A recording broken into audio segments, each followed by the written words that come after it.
Insurance regulator ईडा ने life और health insurance policies के प्रीमियम भुगतान करने को सरल बनाने के लिए एक नया सिस्टम पेश किया है, जिसका नाम बीमा एस्बा है। अक्सर पॉलिसी होल्डर्स को प्रीमियम भुगतान करने के दौरान परेशानियों का सामना करना पड़ता है, लेकिन अब बीमा एस्बा पॉलिसी होल्डर्स को परेशानियों से बचाएगा। बीमा एस्बा 1 मार्च 2025 से लागू होगा।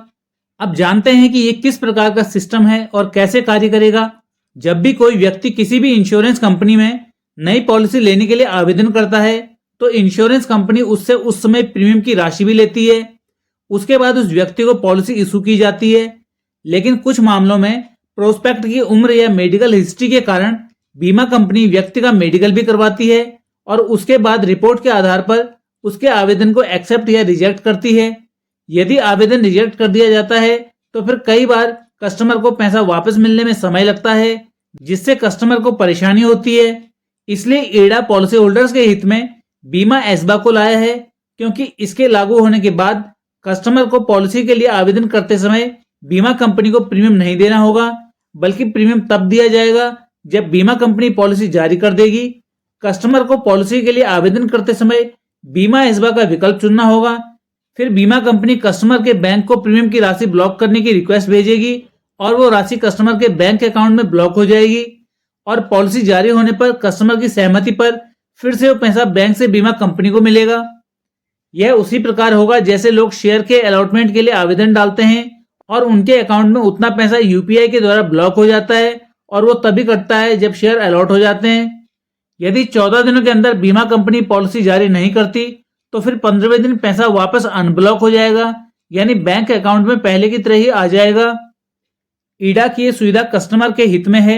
अक्सर कई कस्टमर ये शिकायत करते हैं कि इंश्योरेंस एजेंट ने प्रीमियम की राशि कैश में लेकर जमा नहीं की और उनके साथ धोखाधड़ी हो गई।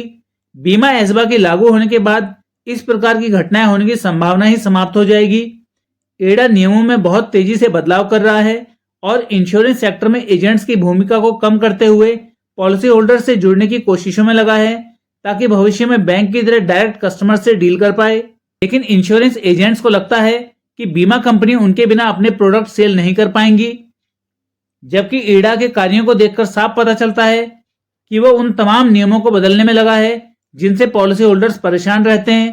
अगर ईडा के मार्गदर्शन में बीमा कंपनियों ने सभी नियमों को आसान कर दिया, प्रीमियम काफी कम कर दिया और लोगों को इंश्योरेंस पॉलिसी के महत्व को समझाने की कोशिश की, और अगर इसका अच्छा रिजल्ट आया तो फिर उन्हें अपने प्रोडक्ट्स बेचने नहीं पड़ेंगे, बल्कि कस्टमर खुद आगे बढ़कर उन्हें लेना चाहेंगे।